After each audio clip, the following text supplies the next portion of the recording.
Madza fis samawati wal ardh.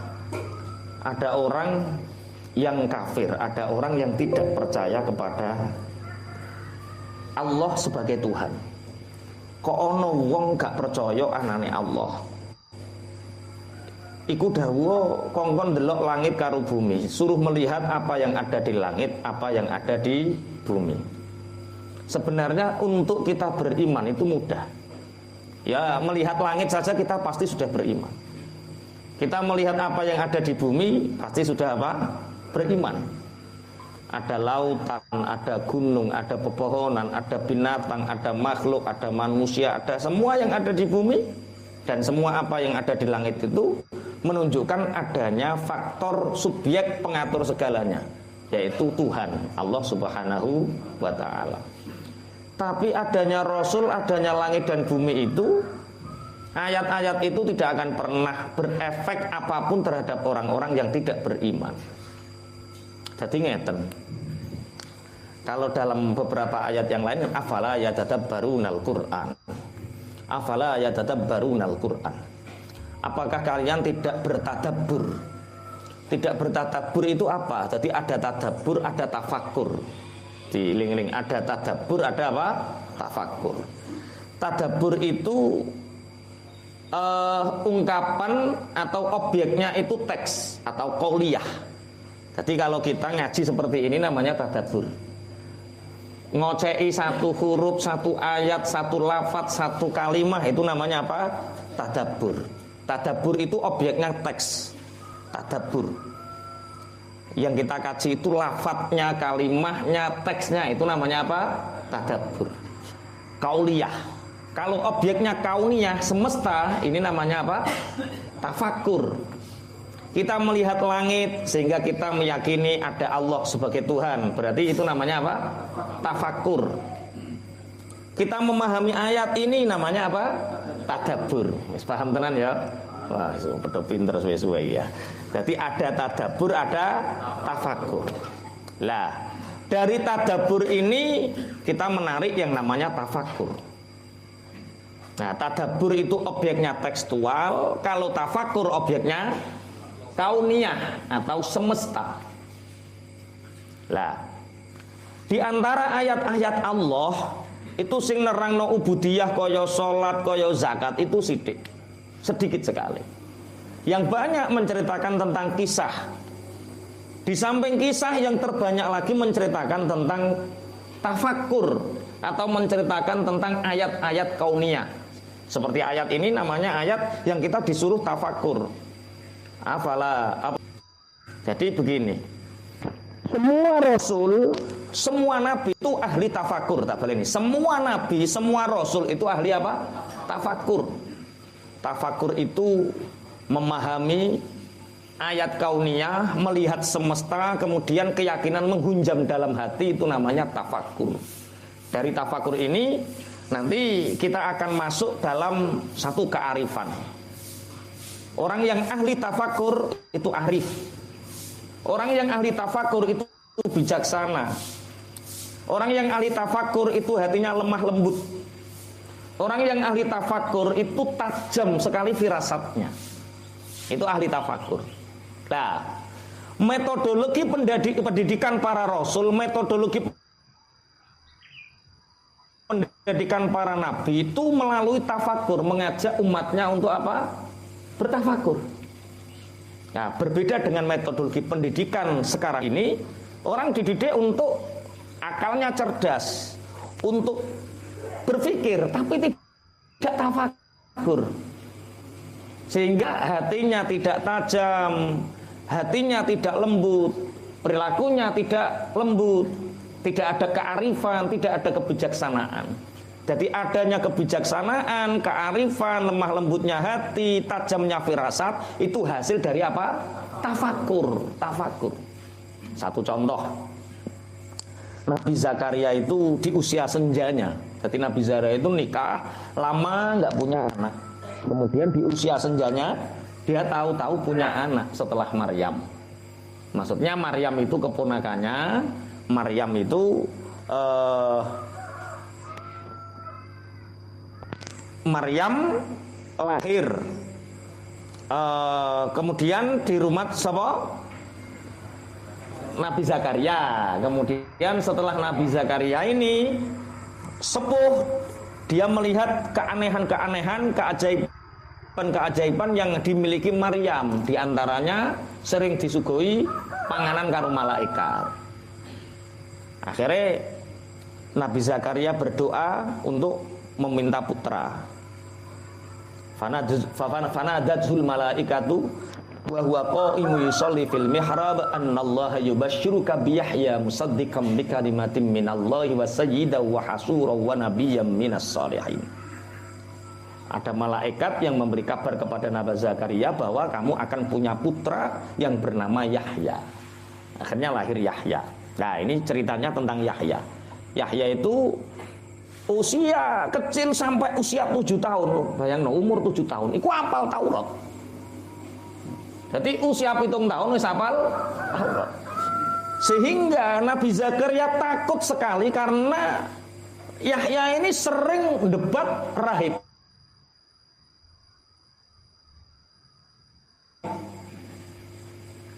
Rahib itu pendeta-pendeta Yahudi yang sering mempelintir ayat untuk nafsu dan cara ngono saiki adol ayat, menjual ayat. Gampangane Taurat dienggo maklaran cara ngono. Zaman biyen lah rahib-rahib padha maklaran Taurat, maklaran ayat. Sekarang ada enggak kiai yang jualan ayat? Ada enggak kiai yang jualan ayat? Enten apa mboten? Yo cundarani kowe. Ya nek roh ya kandhani ngono. Lah Yahya ini sering, maknanya tidak seperti itu. Kan sering zaman Orde Baru. Wala taqrabu hadhihi syajarah. Ketika dulu Partai Golkar suka pakai ringin itu kan wala taqrabu hadhihi syajarah. Lah lafan politiknya itu jangan dekati pohon ini, ya ringin aja deket-deki. Itu namanya jualan ayat. Jadi ayat Quran dipelintir untuk kepentingan pribadi. Lah zaman dulu ada seperti itu. Rahib. Lah sehingga Nabi Yahya kecil ini sering memperingatkan rahib, tidak seperti itu, tidak seperti itu. Sehingga Nabi Zakaria ini takut, menakutkan apa? Jangan-jangan nanti Nabi Yahya ini dibunuh oleh rahib. Sehingga pernah pagi sampai sore menjelang petang itu nggak pulang ini Nabi Yahya. Usia 7 tahun. Ternyata ketemu itu di tengah cara kene ngono ya tepak ora-ora ngono kuwi. Apa itu namanya? Tanah yang jarang disobo wong, jarang orang ke sana. Dia ke sana ternyata apa? Yahya kecil ini tengok-tengok di lubang. Yang lubang itu persis dengan ukuran tubuhnya. Jadi umpama lumrahe bocah 7 tahun, rolas apa sak meter sithik ya dia ya duduk sak meter sithik ombone. Di situ Nabi Yahya kecil itu nangis guguk-guguk.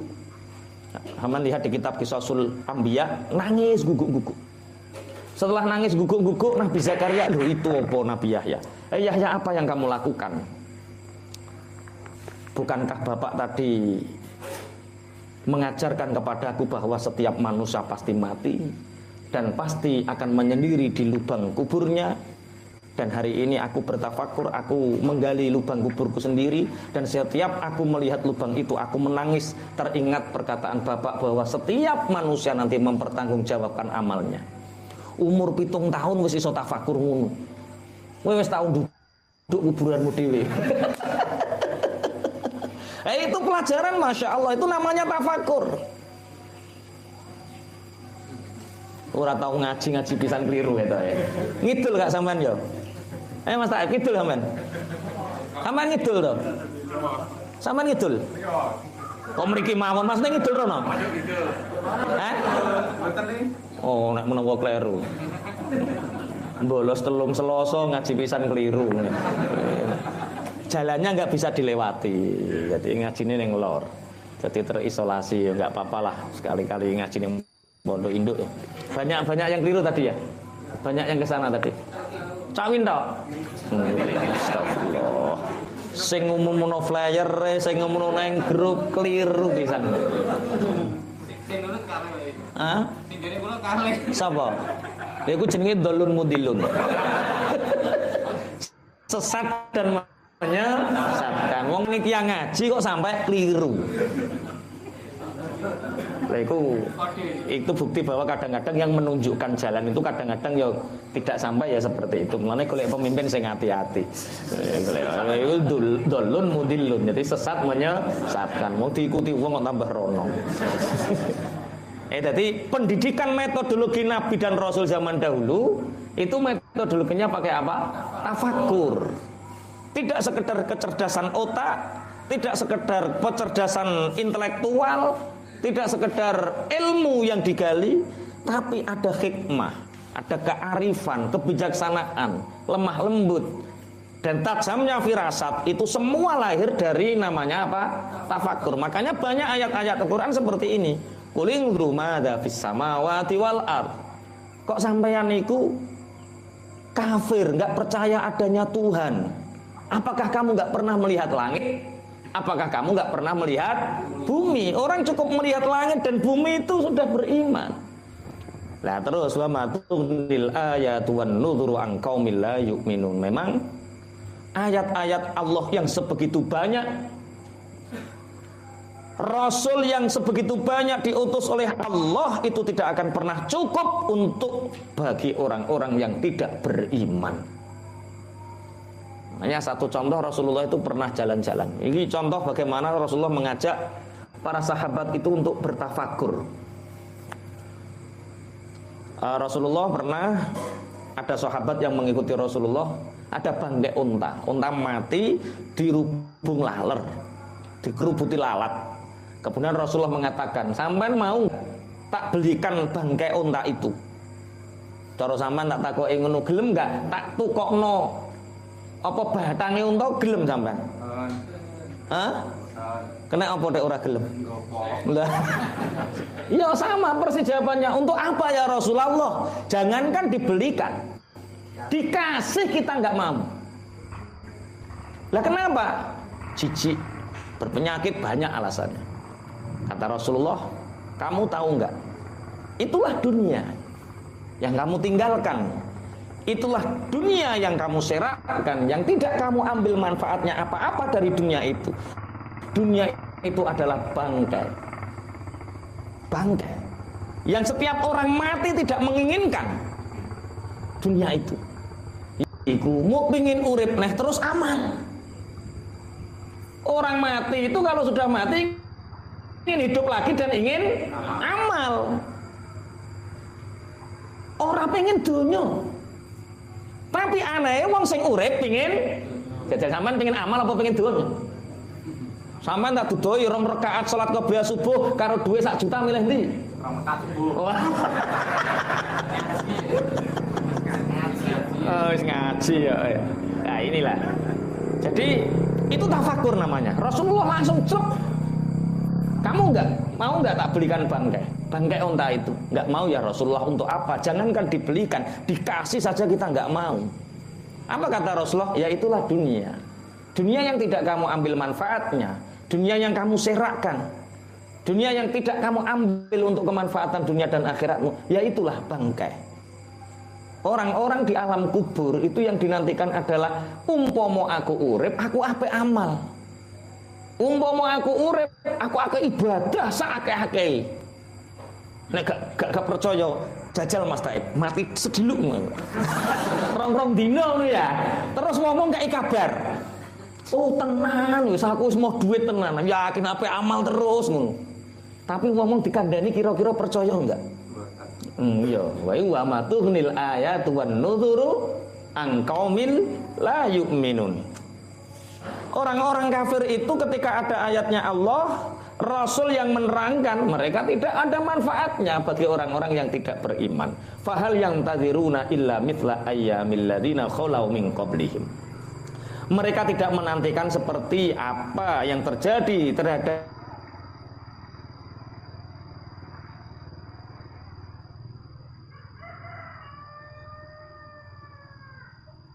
hari-hari yang telah dilewati orang. Wong kafir itu mesti mati. Orang-orang yang tidak percaya kepada ayatnya Allah itu pasti mati. Orang beriman juga mati. Lane kali Gusti Allah kul fantadiru inni ma'akum minal muntadzirin. Katakan Muhammad, ya wis sing mbok enteni apa aku tak ngenteni bareng-bareng. Apa kehancuran mereka? Apa kehancuran mereka baik diazab di dunia atau diazab di akhirat. Lane ayat yang terbanyak setelah kisah-kisah yaitu ayat yang menerangkan tentang apa? Tafakkur. Makanya semakin kita bertafakur, kita akan semakin arif. Ya, banyak ulama-ulama itu, apa yang menyebabkan kamu hatimu tenang? Yang menyebabkan hatiku tenang adalah ketika aku melihat bintang, ketika melihat langit, ketika aku melihat bulan, ketika aku melihat petir, ketika aku melihat hujan deras, pandang, nikmati, yakini. Maka hatimu akan tenang, ada kearifan karena kita melihat kekuasaannya Gusti Allah. Fahal yang tadiruna illa mithla ayyamil ladzina khalaw min qablihim kul fantadzirlah. Tafakur iku ono aturane. Tafakur itu tidak boleh ngamuk. Misalnya tafakur tentang kholik, misalnya ngeten, sama nangen-nangen ngeten, Gusti Allah ini mek opo ya? Gak oleh. Gusti Allah saiki apa? Mek opo?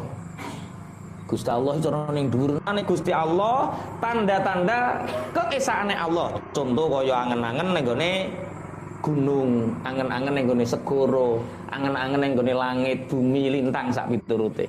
Itu boleh. Sing nomor loro wasani fil ala'i wan na'mat. Sing nomor loro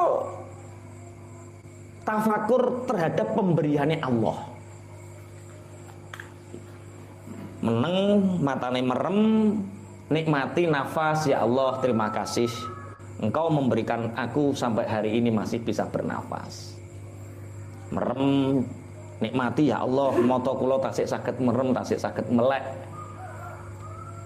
Tafakur lagi, ya Alhamdulillah ya Allah, kakiku masih bisa digerakkan, tanganku masih bisa digerakkan. Itu tafakur. Tafakur fil ala'i wan na'mat. Sampeyan ya pernah tafakur angen-angen matur nuwun ya Allah ijek iso ambekan yo tahu model ngoten iki. Itu menenangkan. Wah, sing mbok ngilingi nikmati jajal, sing mbok iling-iling pertama kali nikmat pemberiane Allah ning nggonmu apa? Iman. Sing arep iman sing nguri dhuwit lho. Iya. Ya Allah matur nuwun dhuwitku akeh ngono sing mbok iling-iling. Kesehatan disyukuri, yaitu tafakur. Siji tafakur ing dalam ayatnya Allah, yang kedua tafakur di dalam pemberiannya Gusti Allah. Wasalis fi tsawabih. Yang ketiga itu tafakur yang diperbolehkan adalah tafakur di dalam pahala yang diberikan Allah terhadap kita. Alhamdulillah ya Allah, Engkau mentakdirkan aku ngaji walaupun tadi sempat tersesat sebentar. Maksudnya teko pondok wetan.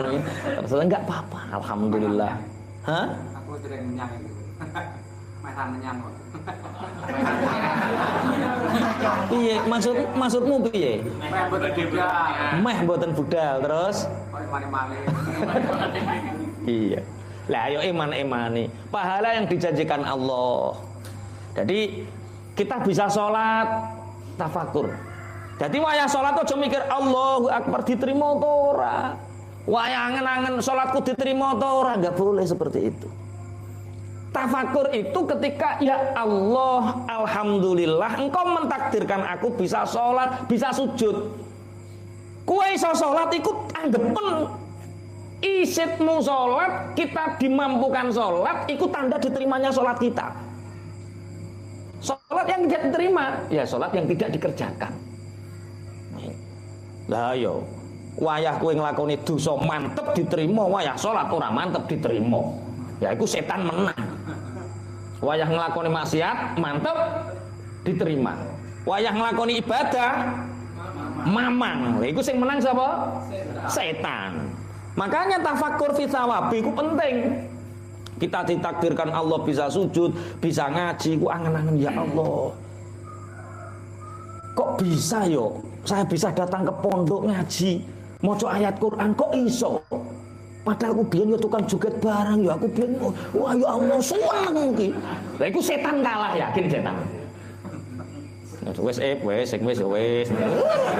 Wah, mesti kalah setan. Mesti kalah. Setan itu mesti apa?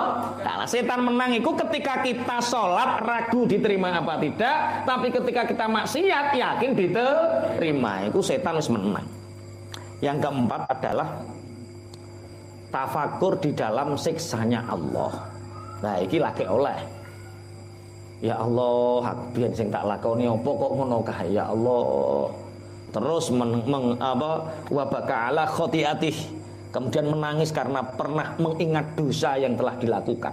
Itu menjernihkan hati. Kowe ora oleh madheh awakmu terus. Aku penggaweanku ngaji, aku penggaweanku tahajud, aku penggaweanku salat sunat, aku penggaweanku Senin Kemis, aku penggaweanku sedekah, aku penggaweanku ngono terus. Iku yo mbok eling-eling ora oleh. Mundak ujub kowe. Mundak ujub. Yo ngono yo oleh, tapi sebagai bentuk syukur. Tapi ojo lali yo sak waktu-waktu kita harus tafakur fi iqabi. Tafakur bahwa kita pernah melakukan dosa dan kita menangisi dosa itu. Iku rada angel. Termasuk orang yang nanti mendapatkan perlindungan Allah di hari kiamat adalah orang yang menangis karena dosanya di waktu sendiri. Ora wayah orderan loh ya, ora wayah ning dhuwur panggung wong akeh terus nangis ora loh ya. Jadi wayah apa? Sendiri wayah dhewe. Astagfirullah. Kok ngene yo uripku dik biyen kok maksiat kae piye ya Allah. Ya Allah, lah piye kae kok ngono iling kabeh. Wayah ngojek ayu terus dia ora ditekak-tekakno omah. Malah kok ora teko-teko omah wis. Iki kok gak larang numpak gak wis to gampang-gampang gitu metu meno perkara sing digonjekno rada ayu.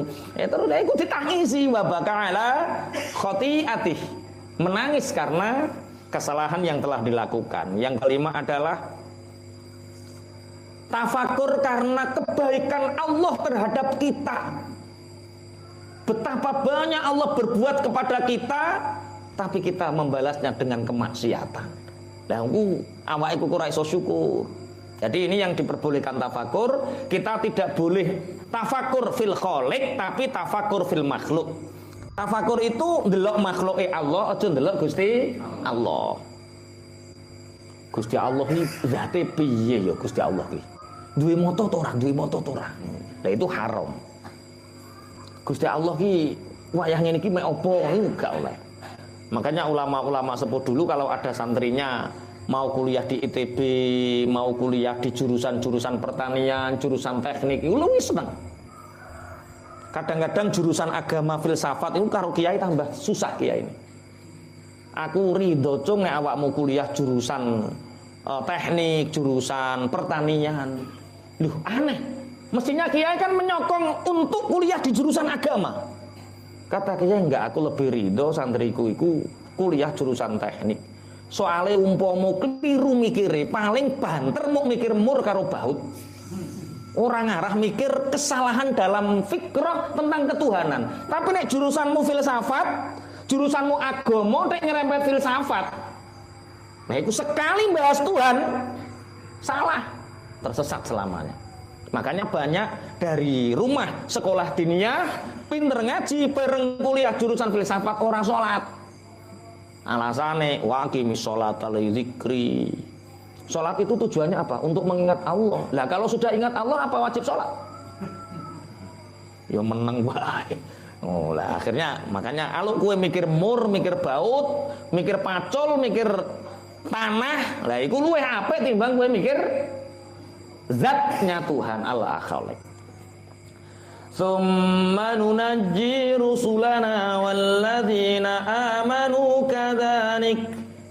Tsumma nunajji rusulana walladzina amanu kadzalik. Kadzalika haqqan 'alaina nunjil mu'minin.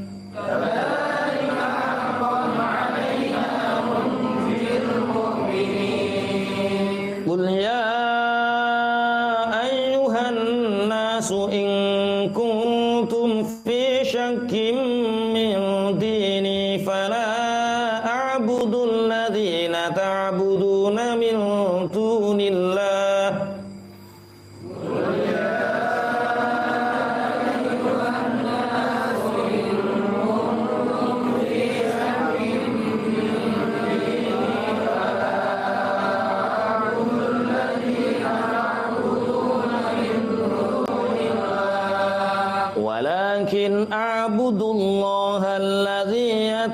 yatawaffakum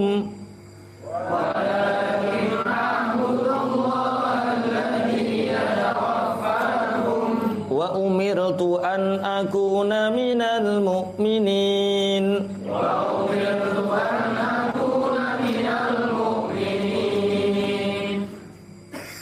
Summa nunajji nuli nyelametaken sapa ingsun Allah, ingsun nyelametaken rusulana ing pira-pira utusan ingsun walladzina lan wong akeh. Amanu kang padha iman sapa alladzina. Kadzalika kaya mengkono-mengkono nunji haqqan. Tetep alaina ing atase kita nunji nyelametaken sapa ingsun Allah al mukminina ing pira-pira wong kang padha mukmin. Kul dawuh sapa sira Muhammad ya ayuhan nasu he eling-eling menungso ing kuntum lamun ta ana sapa sira kabeh. Ana iku fi syakin kang tetep ing dalem keragu-raguan mamang min dini saking agama ingsun. Fala abudu mongko ora bakal nyembah sapa ingsun alladzina ing wong akeh tak buduna kang padha nyembah sapa sira kabeh min dunillah saking sakliyane Allah. Walakin a'budu tetapi nyembah sapa ingsun Allah ing Allah alladzi yatawaffa kang bakal mundut utawa mateni sapa Allah kum ing sira kabeh. Wa umirtu lan den perintah sapa ingsun an akuna yen to ana sapa ingsun saking pira-pira wong kang padha mukmin. Summa nunajji rusulana walladzina amanu. Ada orang kafir, ada orang mukmin. Orang mukmin dengan bertafakur, dia akan punya kearifan, dia akan punya kebijaksanaan, dia akan punya lemah lembutnya hati, punya tajamnya firasat. Ini orang beriman, orang tafakur, penuh ketenangan hatinya. Tapi orang-orang kafir, hatinya penuh dengan kesembrononan, penuh dengan kerakusan, kedengkian, dan hati yang rusak. Summa nunajji rusulana walladzina amanu. Orang-orang kafir enggak percaya tentang kerasulan, kenabian, ketuhanan enggak apa-apa. Kata Allah, summa nunajji rusulana. Kemudian aku menyelamatkan utusan-utusanku. Walladzina amanu, dan orang-orang yang beriman. Kadzalika haqqun alaina nunjil mukminin. Begitulah nyata dan akan terjadi terhadap kita bahwa kita akan menyelamatkan orang-orang yang beriman. Jadi ayat niki jelas bahwa kebenaran akan selalu menang. Rasulnya Allah akan selalu ditolong oleh Allah. Orang-orang yang beriman akan selalu dalam pertolongannya Gusti Allah. Kita tidak boleh ragu sedikit pun bahwa orang beriman pasti ditolong Allah. Kadzalika haqqun alaina nunjil mukminin. Zaman boleh berganti, keadaan boleh berganti, apapun keadaannya Allah menolong orang-orang yang beriman. Haqqun alaina nunjil mukminin. Apa yang kita ragukan? Kita beriman tidak? Beriman. Kita yakin akan kekuasaan Allah? Yakin.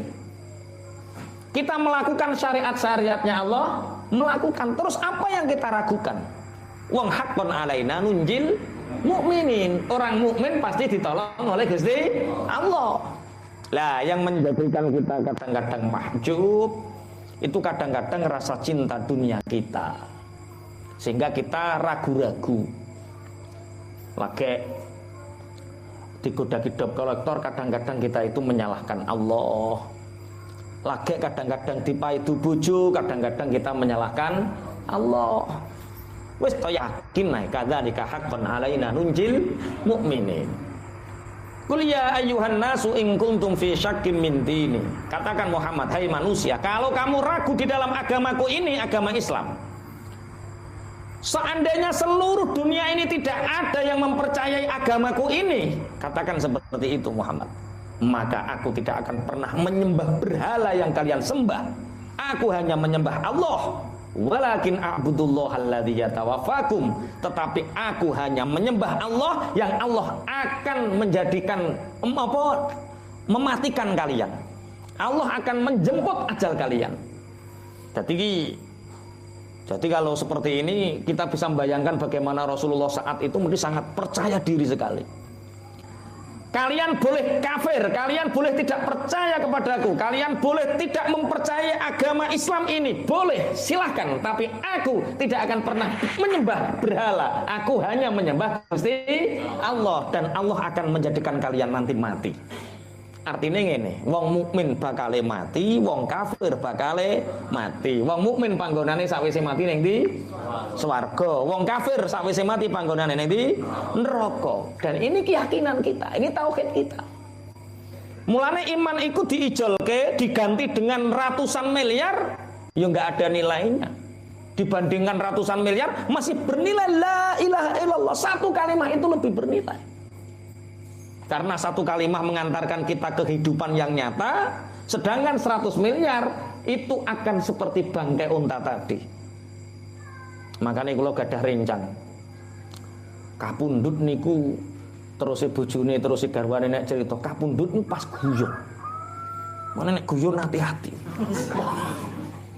Jadi masuk angin guyon. Guyone ngene guyone. Bahkan mati pun dalam keadaan tersenyum. Sipit matanya ini masih senyum, manunya masih senyum. Guyone ngene. Duh. Wong ini ape mati iku donya ora ana gunane yo. Ngene iku jaman aku melarat, ngulang Quran, ngaji Quran karo saiki sugih ora ana bedane wong mati. Ora ana bedane. Wong sing digawa mau amal kok ora donya. Enggak uyu kemekelen mati, Pak. Hati-hati Mas Taib ya. Mas Taib belum. Belum Mas Taib wayah mati, wayah apa guyu dadak mati. Kaya ngiling-ngiling wong akeh. Nah dadi tenan ya. Misale wong omahe gubuk reyot dengan omah lantai 3. Ketika mati sama enggak? Kematiannya sama enggak? Sama. Yang membedakan adalah keimanan dan amannya. Tapi ngene iki ora terus kok kowe terus ngene. Ya wis nek ngono aku rasa mergawi, rasa nyambut gawe wis. Lah kok prei. Alah gopo ape mati. Sayyidina Umar bin Khattab itu pernah berjalan ketemu dengan beberapa orang yang punya pemahaman seperti ini. Kenapa kamu enggak bekerja? Ya Khalifah, kita sudah meyakini betul bahwa rezeki itu diatur oleh Allah. Kita sudah meyakini betul bahwa kematian itu sebentar lagi. Kita sudah sangat meyakini bahwa harta itu akan menghisap kita. Terus untuk apa kita bekerja? Cukup kita menunggu yang dekat yaitu kematian dan meringankan hisap tanpa ada harta. Dan Umar bin Khattab didalili. Umar bin Khattab didalili. Langsung Umar bin Khattab murka. Dalam murkanya mengatakan, jangan katakan malasmu sebagai alasan ketawakalanmu. Kamu itu orang yang putus asa. Bukankah sebaik-baik manusia adalah yang bermanfaat, baik hartanya, dirinya. Nek kowe ngene iki ngrepoti wong, ponakanmu mikir, Pak Lek wis tak kirim to urung. Tanggamu mikir, kae wis dikai apa? Durung. Nah kok tambah? Makanya orang tawakal dan orang pemalas itu jaraknya sehelai rambut. Ya no mikir hasbunallah. Hasbunallah. Le gak nyambut gawe le. Hasbunallah. Barang suwe-suwe berhasbunallah kok tambah angel ya nasib le kan nyambut gawe le rezeki wis ditanggung Allah ya miskin itu orang tawakal atau orang malas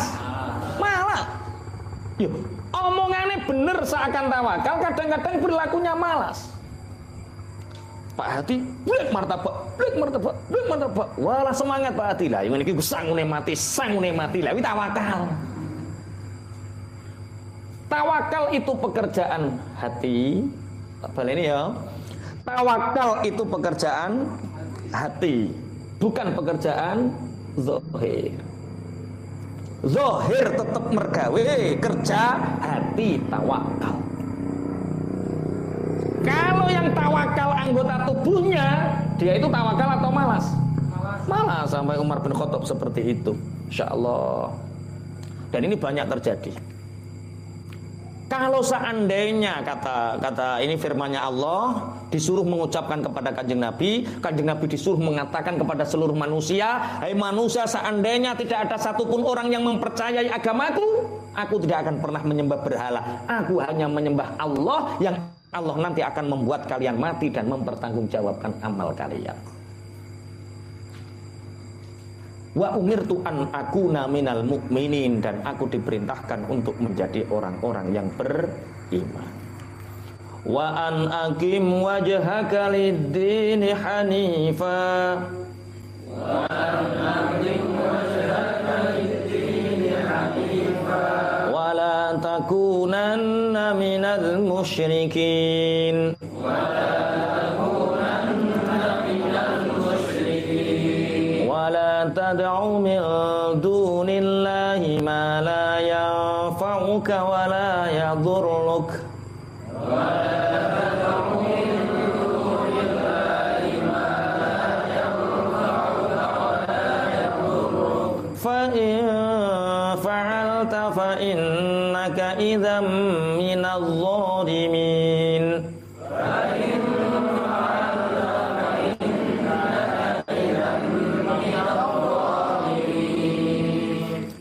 Wa an akim lan yen to jejekaken sapa sira wajhaka ing awak sira litini maring agama hanifan halikang condong. Wala takunanna lan aja ana temen sapa sira aja ana iku minal musyrikin setengah saking pira-pira wong kang padha musyrik. Wala tadaulan aja ngundang sapa sira min dunillahi saking saliyane Allah, aja ngundang ma ing barang layang fa'u kang ora manfaati apa maka ing sira, wala yadurulan ora bahayani apa maka ing sira. Fa in fa'alta mongko lamun nglakoni sapa sira, fa innaka mongko temen stune sira idzan ing dalem nalikane tad'u min dunillah ana iku minadz zalimin, iku minadz zalimin setengah saking pira-pira wong kang padha zalim utawa nganiaya kabeh. Wa an aqim wajhaka lid-dini hanifa, dan tegakkan wajahmu kepada agama dengan Hanifah itu rasa tertarik, menarik, cinta terhadap agama ini. Wala takunanna minal musyrikin, kamu jangan sekali-kali menjadi mengakui agama Islam ini. Agama Islam sangat menarik bagi diri kita. Ojo bu anggap Islam itu kolot, kowe ngelek-ngelek Islam. Jangan anggap Islam itu menjadi beban, berarti kamu ngelek-ngelek Islam. Karena setan itu akan menyempitkan hati orang yang di situ dia janggal dengan agamanya. Kodok itu hukumnya piye? Haram. Ulo hukumnya piye? Haram. Asu hukumnya piye? Haram. Kabeh kok haram. Digarap ngene orang mangan. Padahal di luar sana banyak yang halal. Yang haram itu hanya sedikit, tapi bagi orang yang hatinya sempit dan tidak ada hanif, tidak ada ketertarikan, tidak ada cinta dengan agama ini, maka yang larangan Allah itu seakan-akan lebih.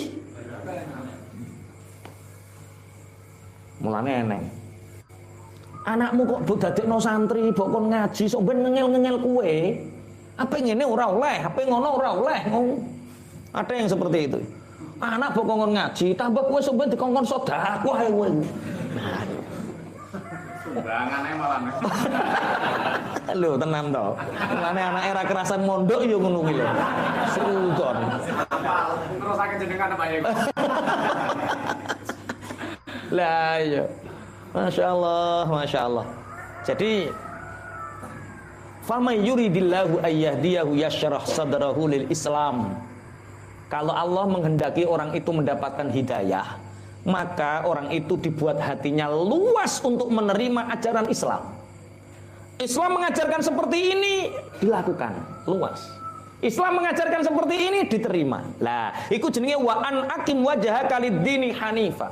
Hadapkan wajahmu dengan agama ini, sangat tertarik. Berarti kalau kamu menjadikan agama Islam ini tidak menarik bagi orang lain, wong kanggo awakmu gak menarik, terus orang lain pencitraane ning awakmu gak menarik neh, lah iku awakmu ketertarapan.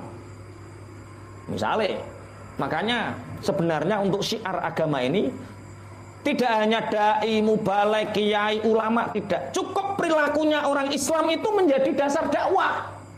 Itu loh orang Islam menarik sekali. Bertemu dengan orang senyum, itu orang Islam. Ketika dilihat pandangannya wong seger, itu orang Islam. Wong Islam kok sarungnya ngepir, tumone akeh, rambutnya kuncrit. Wah, wong Islam kok gak menarik belas. Karena lambung ya orang. Lambung nyelok wong awang-awangan. Piye. Penyakit lambung nyelok wong awang-awangan. Lah ya ngono ki. Aja dadekno penyakit lambungmu, dadekno Islam gak menarik bagi dirimu dan bagi orang lain. Yo Mas lambung yuk. Pokoke matimu kudu guyu Mas.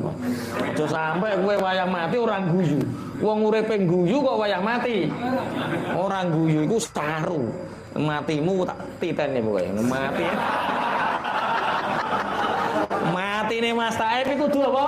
Guyu wis pokoke. Mergo dipameri swarga. Iya, mergo dipameri swarga terus blek engko guyu. Oke, Islam itu harus hanif. Islam itu agama yang hanif. Agama yang menjadikan kita sangat mencintai dan membuat kita menarik, orang lain juga menarik. Makanya saya pernah membaca artikel, ada seorang sopir bis di Amerika, Muslim, diuji sama seseorang. Oh, orang ini Muslim. Dilihat dari pakaian, wis kelihatan orang Muslim itu muda. Kalau di Amerika ini gampang. Oke, jenggotnya dimben sithik, terus brengose dikerik, terus pakaiannya rapi, menarik. Wah, iki. Ditanya, "Bapak Muslim?" Ya. Akhirnya dibayari, plek, dilui, kenalan, dianggap istilahnya begini. Jadi misalnya ini, bayare ku 75.000, dikai duit 100.000, wonge mudun mencolot. Tapi wis kenalan sebelumnya. Akhirnya jarak belum genap 24 jam. Sopir ini bertamu kepada orang ini. Bertamu, ditanya, "Kenapa mencari saya?" "Karena uangmu ada di dalam genggamanku dan aku akan mengembalikannya." "Kenapa? Kan sedikit." "Agama kami mengajarkan bahwa sedikit dan banyak hak orang lain di situ akan menghambat kami jalan menuju Tuhan kami. Jadi uang ini harus aku kembalikan walaupun biaya mencari rumahnya dengan uangnya masih banyak biayanya." Ini cara kowe pelaur to ora? Pelaur, wong santri yo. Pelaur, orang mukmin no. Akhirnya itulah ajaran.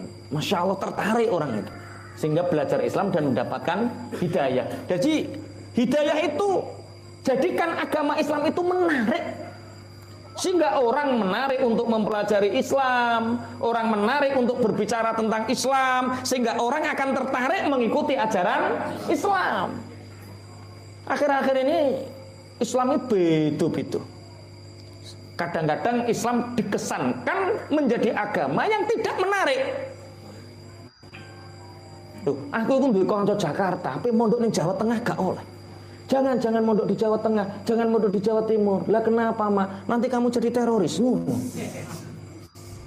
Nah, orang yang mengklaim atau orang yang menjadikan statement bahwa Islam ini menjadi agama yang tidak menarik, ini yang berbahaya.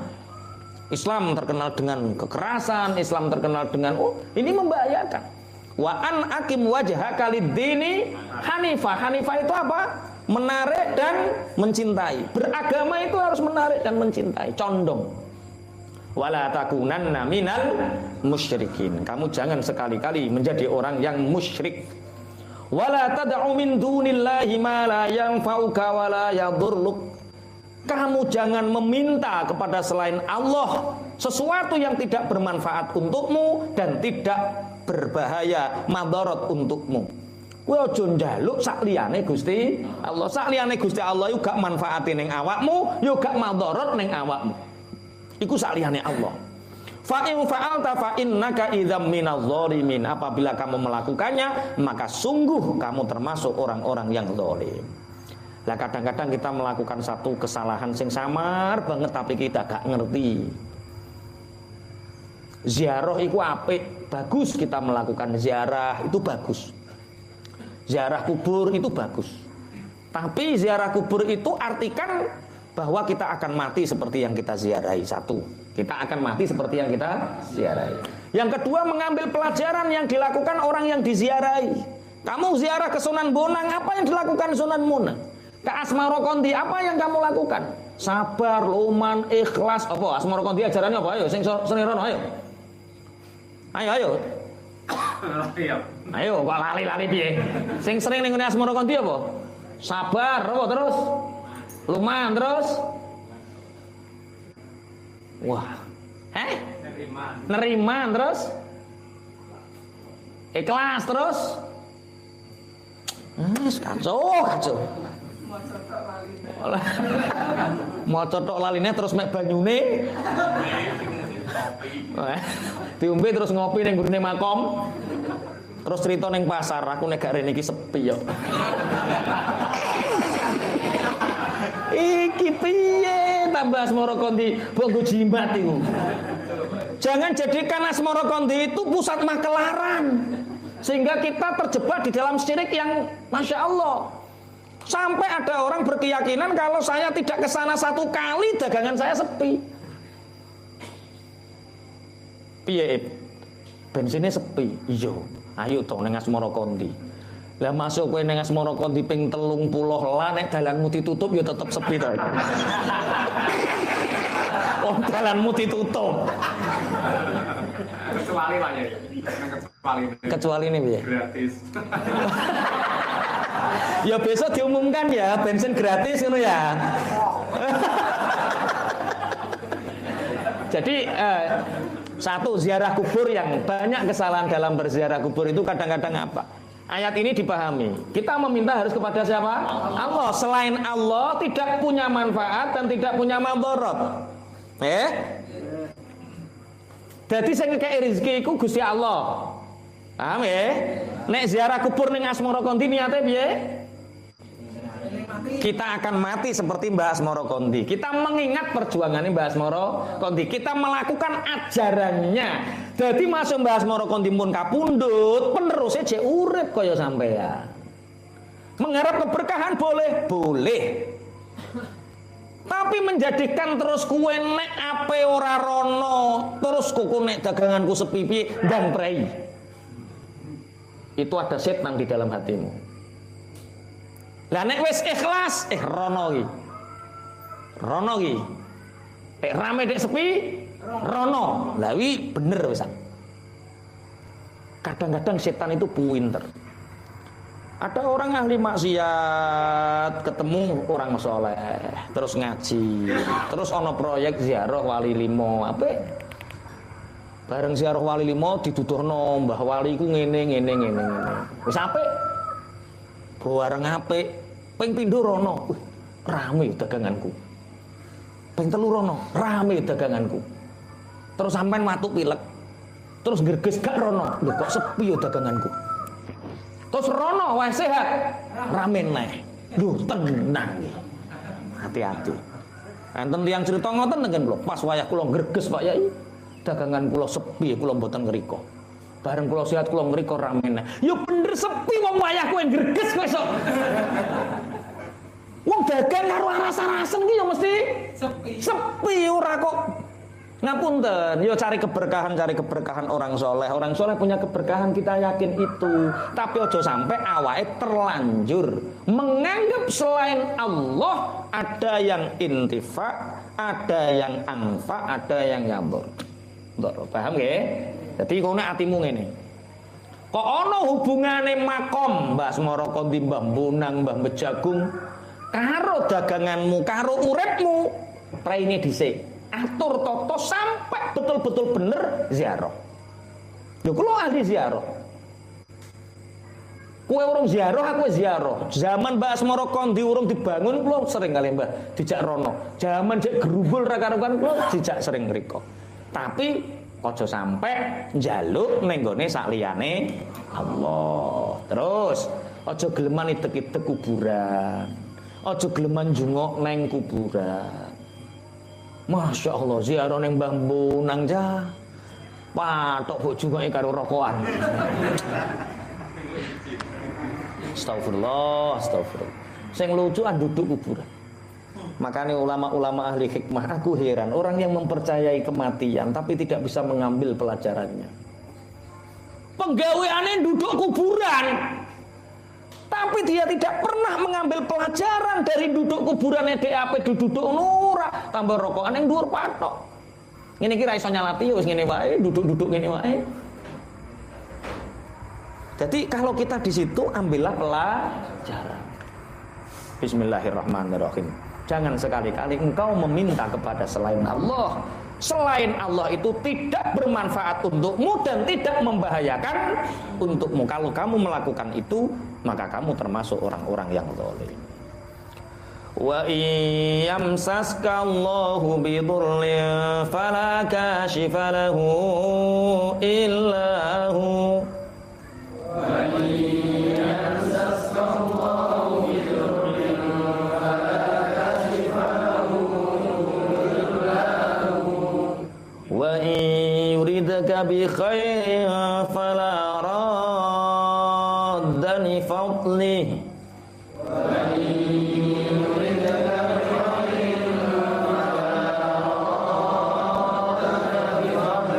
Yusibu bihi man yasha'u min ibadihi. Yusibu bihi man yasha'u min ibadihi. Wa huwal ghafurur rahim. Wa huwal ghafurur rahim. Wa iyamsasan lamun to ngenani ka ing sira sapa Allah Gusti Allah bidurin kelawan kemelaratan. Ketika Allah menimpakanmu kepadamu keburukan, fala kashifa mongko ora ana kang ilangaken iku maujud lahu marang dur sapa illahu kejaba Allah. Wa yurid lamun to ngersakaken sapa Allah ka ing sira bi khairin kelawan kebagusan, fala roda mongko ora ana kang nolak iku maujud li fadlih maring kanugrahane Allah.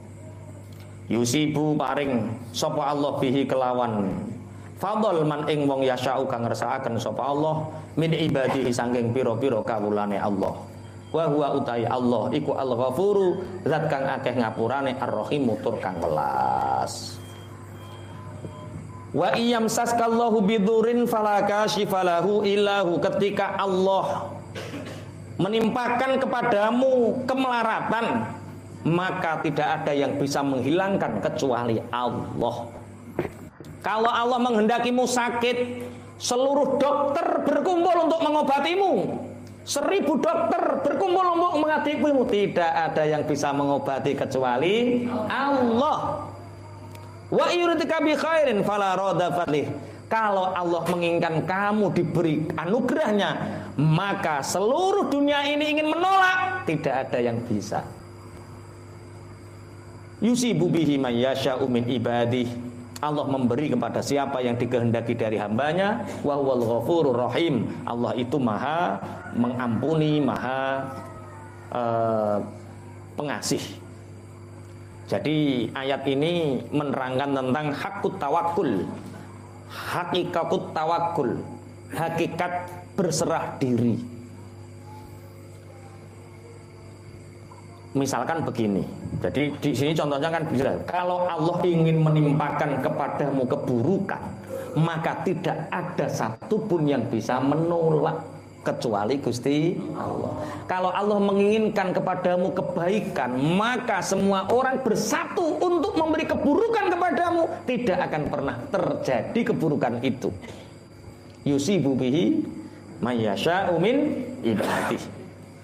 Wa huwal ghafurur rahim. Ini hakikat tawakal ya seperti ini. Sak desa kepengin mateni awakmu, nek Gusti Allah ora kersa urip. Nek Gusti Allah kepengin mateni awakmu, ora usah dirubung wong sak desa wayah turu ya mati. Wong wayah tuku pentol mati eneng. Wayah tuku pentol, penole magak ora gedhe ora cilik, ora usah dipamah neng gorokan. mati. Ngapain dulu ora kena dibalik munggah ora kena. Sesek mau tawe-tawe tok bature ora roh. Roh-roh wis mati. Wong rokokan mati yo eneng, guyu mati yo eneng, ngaji mati yo eneng, turu karo bojo mati yo eneng, turu karo demenane mati yo eneng, wis karek awake dhewe-dhewe. Jodoh yo ngono. Nek wi jodohmu masuk dihalang-halangi wong sak kampung, nek kuwi jodohmu ya tetep jodoh. Makanya banyak ya. Orang boleh atau orang bisa membangun rumah sakit. Orang-orang kaya itu bisa membangun rumah sakit tapi tidak akan pernah bisa membeli sehat. Orang bisa membangun pondok pesantren, bisa membangun masjid, tapi orang tidak bisa membeli iman dan ilmu. Aku ben pinter cah gawe pondok. Ya mau bangun pondok tapi yo gak iso pinter. Carane pinter kudu ngaji ikhtiar. Bismillahirrahmanirrahim. Ini namanya hakikat tawakal. Kalau ulama-ulama dulu itu Masya Allah meyakini ayat seperti ini itu luar biasa. Makanya pernah Ibrahim bin Adham itu punya santri namanya Syakik al-Balkhi. Siapa? Syakik al-Balkhi. Syakik al-Balkhi ku muridé Ibrahim bin Adham. Karena dirasa cukup, Syakik al-Balkhi pamitan, Syekh, aku ingin mengembara dan aku ingin dagang, minta izin untuk tidak ngaji kepada engkau. Berapa hari engkau ingin berdagang? 2 bulan. Ya enggak apa-apa, diizinkan. Bekerja yang sungguh-sungguh. Jangan lupa ketika ketemu ulama-ulama setempat ngaji. Ya Syekh, Syakik al-Balkhi membawa dagangannya merantau. Selang berapa hari kembali dia. Loh, kenapa engkau kembali Syakik al-Balkhi? Aku tidak jadi berdagang, Syekh. Kenapa tidak jadi berdagang? Ketika aku di gurun pasir itu, aku mau memakan roti. Tiba-tiba roti yang mau aku makan itu dibawa oleh burung. Akhirnya burung itu tak kejar. Setelah tak kejar, ternyata burung itu masuk gua, aku pun masuk gua. Ternyata di sana ada seseorang yang tangannya diikat, kakinya diikat, dan roti itu tepat ditaruh di mulut orang yang terikat kaki dan tangannya itu. Kemudian aku lepaskan, aku tanya berapa hari panjenengan di sini, di gua ini. Saya sudah lama di sini. Bagaimana Anda bisa bertahan hidup? Karena Allah mengirimkan burung yang dari mulutnya aku bisa memakan, yang dari mulutnya aku bisa minum. Apa yang terjadi? Kamu ini siapa? Saya adalah rombongan haji yang aku diserang oleh perampok, penyamun, dan semua hartaku dibawa perampok itu. Saya diikat di dalam gua ini sehingga aku akan mati kelaparan. Tapi sebelum itu terjadi, aku berdoa kepada Allah. Ya Allah, ya Allah, dengan kuasamu semoga engkau memberi kehidupan kepadaku. Selamatkan aku sampai aku bisa melaksanakan ibadah hajiku dan sampai kembali kepada anak keluargaku. Akhirnya tiba-tiba setiap hari itu 1-2 kali, burung itu tiap hari 2 kali, tiap hari 2 kali, itu 1 hari 2 kali menyuapi aku makan dengan roti itu. Nah, pas giliran roti ini Syakik al-Balkhi dikejar. Dari keterangan itu wahai Syekh,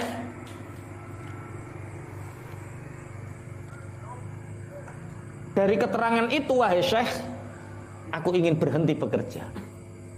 Karena cukup aku diam, maka Allah sudah mencukupi aku. Kemudian Ibrahim bin Adham mendengarkan, diajak pergi ini Syakik al-Balkhi, dilihatkan ternyata ada burung yang sayapnya patah. Lihat, burung yang sayapnya patah, dia tidak bekerja, disuapi oleh burung yang lain. Ibrahim bin Adham disuruh milih. Ibrahim Adham memberi pilihan kepada Syakik al-Balkhi. Wahai Syakik al-Balkhi, ya Syekh, kamu memilih mana? Menjadi burung yang sayapnya patah atau menjadi burung yang memberi? Cara Kang Taib milih nanti. Yang memberi. Yang memberi. Nah, tapi banyak orang yang ingin seperti burung yang patah. Nggak usah bekerja, diam di rumah, sudah diberi, dikasih.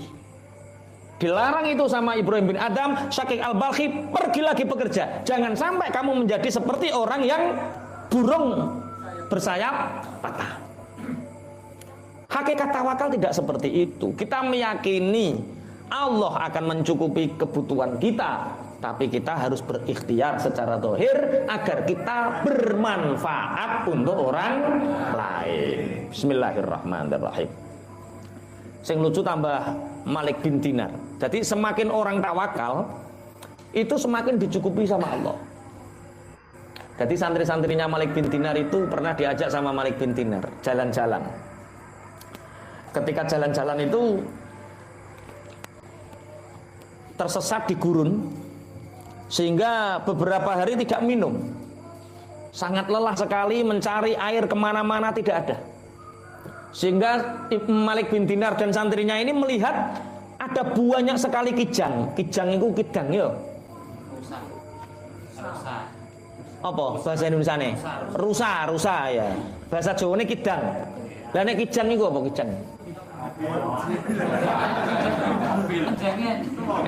Beda, rusa karo menjangan beda. Ya wis pokoknya paham ya. Masane paham ya, rusa paham. Apa rusa itu? Kijang. Lah yo. Malik bin Dinar itu tahu loh, itu ada rusa banyak. Ternyata rusa itu minum air di sumur yang airnya itu meluber. Nah, kemudian Malik bin Dinar dan para santrinya itu mendekati sumur itu, kidang-kidang ini lari, rusa-rusa ini lari. Ternyata airnya surut, seret. Santrinya Malik bin Dinar bingung golek timbo. Santrinya Malik bin Dinar bingung golek timbo, golek tampar, golek tali, golek tampar, golek tali. Akhirnya dapatlah tali, tambang, dapatlah timba, kemudian diambil airnya, kemudian diminum. Kemudian santrinya ini tanya sama Malik bin Dinar, Syekh, kenapa tadi airnya ketika rusa-rusa itu minum airnya di atas ember, sedangkan saat kita mau ngambil airnya turun? Kalau di teks aslinya itu yang menjawab adalah hatif. Hatif itu suara yang tidak tahu siapa yang bicara. Itu ada suara mengatakan seperti ini, kidang itu bertawakal kepadaku, maksudnya kepada Allah, sedangkan kamu bertawakal kepada timba dan talinya. Jadi kidang itu mikirnya pokoknya ngombe sing maringi Allah. Lah sedangkan kita kalau ada sumur yang ada di pikiran kita timba dan tali. Ciri Malik bin Dinar, umpama ning utek karo atimu itu enggak ada tali dan timba, maka Allah akan membiarkan air itu ada di atas dan kita bisa langsung meminumnya. Jadi orangnya seperti itu. Tak takoi, orang haji umroh itu butuh uang atau tidak? Nah itu tawakalmu terhadap uangnya seperti itu. Berarti kalau kamu nggak punya uang nggak bisa haji dan umroh. Padahal kue umpama meyakini ngene, uang iku nek wis ditakdir Allah iso haji umroh, masih orang duwe duwe ya tetep budal. Iku tawakal. Wis ngene. Uang sugih iku kudu nyambut gawe apa ora? Iki aja sampai melenceng pemahamanmu ya. Iki tak takoki. Penting nyambut gawe apa penting duwe duit?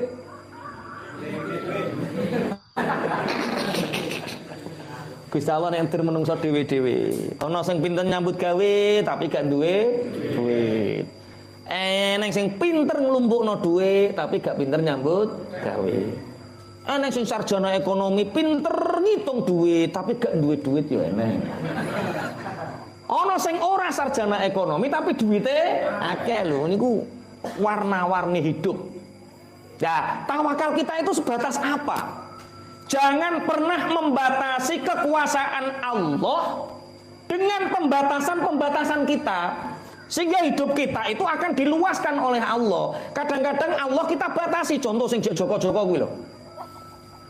Ya Allah jadikan Siti contohnya sapa? Sing saiki masa ning jeneng Siti Fatimah. Sing modern sapa, Pik? Reni ya. Ya Allah, semoga Siti Reni itu kok saru to Mas, masa Siti Reni ya? Fatimah kok.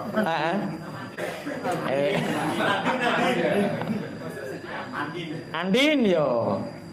Ya Allah, semoga Andin itu jadi jodohku ya Allah. Loh. Mestine ya Allah berikan aku jodoh sesuai dengan pilihanmu. Iku kowe dikai pilihane Allah sing terbaik. Lah berhubung kowe njaluk Andin terus dadi uripmu direpoti karo Andin terus. Nah, seperti ini misalkan. Jadi orang itu harus meluaskan hati, meluaskan niat, meluaskan apapun sehingga kita tidak pernah membatasi kekuasaannya Gusti Allah. Itu tawakal. Halala orang mergawe ngene moso iso sugih ngene iki. Berarti tawakalmu karo penggawean sing repot sehingga kue repot kadang-kadang sik urung sugih. Itu tawakalnya rusak itu hanya kepada Allah. Sehingga Allah memberi loberan air tanpa timba pun mereka bisa minum. Tapi tawakal santrine Malik bin Dinar itu terhadap tali dan timba, sehingga untuk minum pun dia butuh tali dan timba. Wis saiki tawakalmu piye? Wis dipelajari dhewe. Tawakal ku sampai sak piro yo. Bismillahirrahmanirrahim. Sekali-kali yo jajal Mas Taib, bengi-bengi bensine kosongi terus ning garas terus nggawa banyu aqua. Ya Allah, tawakal saya itu atas kehendakmu masuk banyu ya montorku iso mlaku. Ngono ya. Mlaku pali. Iya. Malah sombong.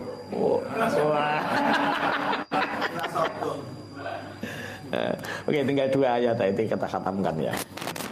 Jadi kalau Allah menghendaki kita dalam kebaikan tidak ada yang bisa menghalangi. Kalau Allah mengharapkan terjadi kepada kita keburukan ya tidak ada yang bisa menghalangi. Semua sesuai dengan kehendak Gusti Allah. Qul ya ayyuhan nasu qad ja'akumul haqqu mir rabbikum.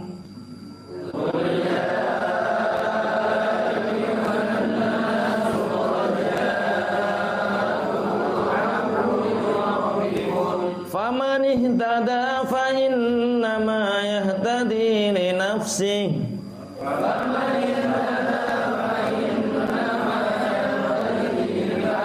wa man dhalla fa innama yadhillu 'alayha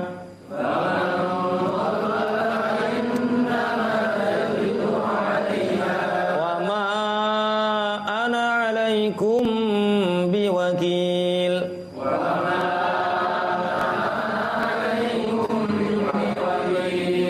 Wattabi' ma yuha ilaika wasbir hatta yahkum Allah. Wattabi' ma yuha ilaika wasbir hatta yahkum Allah. Wa huwa khairul hakimin. Dari ayat sebelumnya kalau kita betul-betul bertawakal maka hati kita tidak akan pernah bisa dendam kepada siapapun, tidak akan pernah bisa marah kepada siapapun, tidak akan pernah bisa iri dengan siapapun karena tahu semua yang terjadi atas kehendak Gusti Allah. Sampeyan arep nikah dadak ana wong cah widhi biyen ngene terus gak sida nikah. Ngono iki bagi orang yang tawakal ya terus digagalno yo gak apa-apa. Enggak ada benci karena apa? Ini skenarionya Gusti Allah. Kalau ini jodoh saya walaupun ada 1000 orang seperti anak ini yang menghalangi, tetap akan berjalan. Karena tidak jodoh, masih ora eneng begejil kuwi ya tetep. Paham ya? Jadi tidak akan ada orang yang tawakal membenci seseorang, tidak ada. Karena apa? Semua tahu bahwa semua sudah dalam skenario ini Gusti Allah. Kul dawu sapa sira Muhammad. Ya ayuhan nasu eling-eling menungso qad jaa teman-teman teko kumeng sira kabeh apa haku kebenaran mir rabbikum saking pangeran sira kabeh. Faman mongko utawi sapane wong iku ihtadalah munta ngalap pituduh sapa man fa inna ma yahtati mongko angin pestine ngalap pituduh sapa man li nafsihi krana awak dhewe ne man. Wa man utawi sapane wong iku dolla sasar sapa man fa inna ma yadillu mongko angin pestine sasar sapa man alaiha ing atase nafsi. Wa ma analan ora ana utawi ingsun alaikum ing atase sira kabeh iku biwakil wong kang ngreksa. Wattabi lan anut sapa sira Muhammad ma ing barang yuha kang den wahyuaken apa ma ilaika maring sira wasbiran sapa sira hatta yahkuma sing ngukumi sapa Allah Gusti Allah. Wa huwa hale utawi Allah iku khairul hakimin luwih bagus-baguse wong kang padha iku khairul hakimin luwih bagus-baguse kang ngukumi. Katakan Muhammad, hei manusia, sungguh datang kepada kalian kebenaran dari Tuhan kalian, yaitu dengan agama Islam. Telah datang kebenaran kepada kalian dari Tuhan. Barang siapa yang mengambil petunjuk, maka sungguh dia telah mengambil petunjuk itu untuk dirinya sendiri. Dan siapa yang mengambil tersesat, tidak mau melakukan ajaran agama, maka sungguh dia telah menyesatkan dirinya sendiri. Kita nurut sama perintahnya Allah, berarti itu nyelametno awake dhewe. Sapa wong ora nurut perintahe Allah, mongko wong iku nyesatno awake dhewe. Wa ma ana alaikum biwakil. Dan aku terhadap kalian tidak bisa menjadi wakil. Artinya innal huda hudallah. Kalau ini jalan kebenaran kita ikuti. Wattabi' ma yuha ilaika. Ikutilah apa yang diwahyukan kepadamu wahai Muhammad. Ini dawuh Kanjeng Nabi tapi khitabnya untuk kita. Berarti ikutilah apa yang telah diwahyukan kepada Kanjeng Nabi. Wasbir hatta yahkumallah, dan sabarlah sampai kepada keputusan Allah. Ternyata menjalankan agama ini butuh kesabaran tingkat tinggi. Orang yang imannya dinaikkan oleh Allah, ujiannya ya dinaikkan. Ahasiban nasu ayutraku ayakulu amanna wa hum la yuftanun. Menungso kok nyongko kepenak temen muni aku beriman tapi gak diuji. Wong kok muni iman berarti dia harus diuji. Orang naik kelas berarti dia harus diuji. Dalam ujian itu bersabarlah. Wasbir hatta yahkumallah. Bersabarlah sampai Allah yang memberi keputusan. Wa huwa khairul hakimin. Allah adalah sebaik-baik pemberi keputusan. Sing paling apik totonane niku totonane Gusti Allah. Totonane menungso niku kadang ora apik. Sing paling apik nurut karo totonane Allah. Ridho karo kejadian sing ditakdirno Allah. Semakin kita ridho, semakin cepat selesai ujian kita. Semakin kita menolak, ujian ini akan semakin lama, semakin lama, semakin lama. Jadi jawabannya, nek kuwis sakit kepengin sehat, jawabannya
mudah-mudahan apa yang telah disampaikan tadi bisa menambah keimanan kita dan ketakwaan kita kepada Allah Subhanahu wa taala.